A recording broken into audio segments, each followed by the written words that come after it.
Well, if you've seen the title of this video, you already know that I failed my emissions test. Let's just get that out of the way. Yes, I failed not once, but twice this year.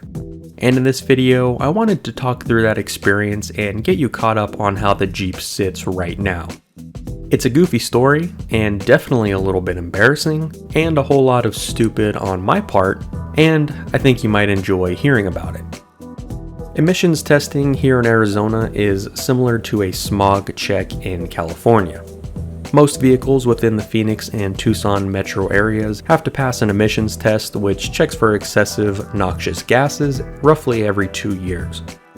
They check for things like hydrocarbons, carbon monoxide, and oxides of nitrogen, which are all signs of a clean burning engine when in the right proportions. Now the rules are a little bit different depending on the year and type of vehicle you have. Newer vehicles with OBD2 diagnostics are much quicker and easier to test. In my case, my vehicle is in the 1995 or older, full-time four-wheel drive with OBD1 class. This requires testing every year, which is certainly a little bit inconvenient. The nice part is that it is a steady state load idle test, which is less brutal than a full-on dyno test. This story, like most of my others, begins back in 2014 when I first bought my Jeep. Because I bought it in the summertime, my registration and emissions test were due almost right away. I proceeded to my local testing facility and crossed my fingers.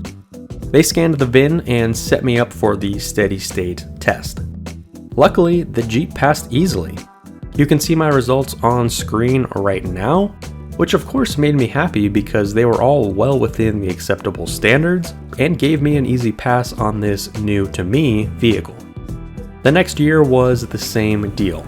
I did the steady state idle test and once again, my Jeep passed with flying colors, actually performing far better than my first emissions test. That year was a big year for modifications. I installed a new computer, got my first case of death wobble, and most notably, replaced my stock 249 transfer case with a refurbished 242 T case. You can probably see where this is going. Now the next year when I went in for emissions in 2017 was probably the beginning of my mistakes. When I pulled into testing, one of the guys working there asked if it was two-wheel drive. Since I had just put my new transfer case in with a two-wheel drive option, I told him, word for word, that it was a four-wheel drive, but able to shift into two-wheel drive. Remember this a little bit later. As they rolled me onto the dyno, I realized I may have messed up.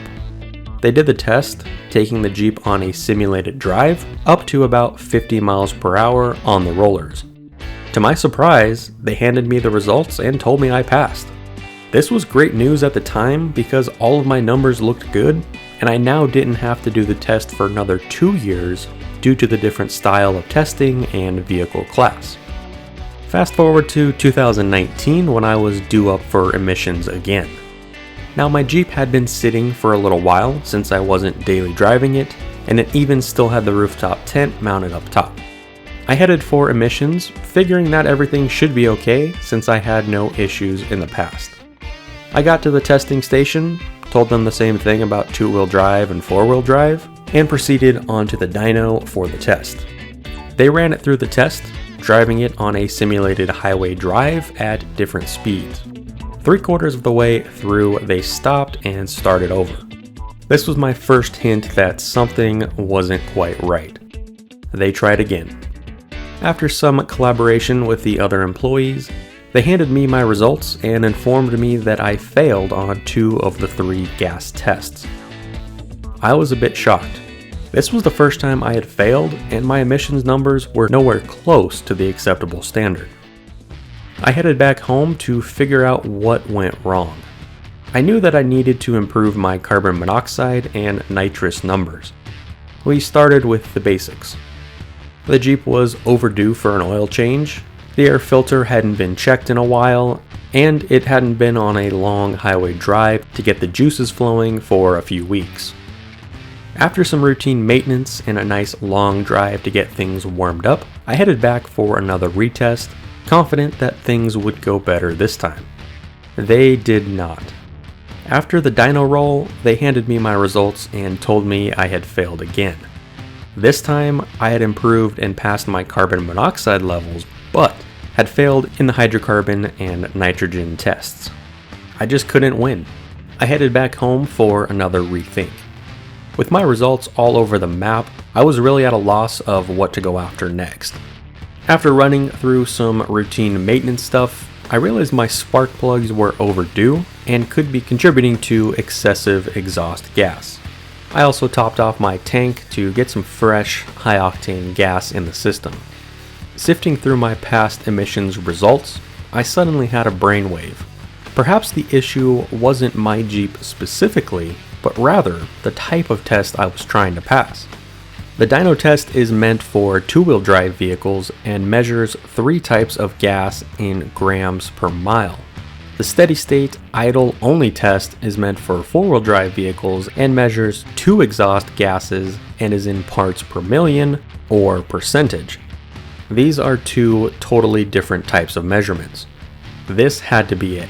I was essentially trying to submit my Jeep to an unfair test, a test in which the odds were stacked against it.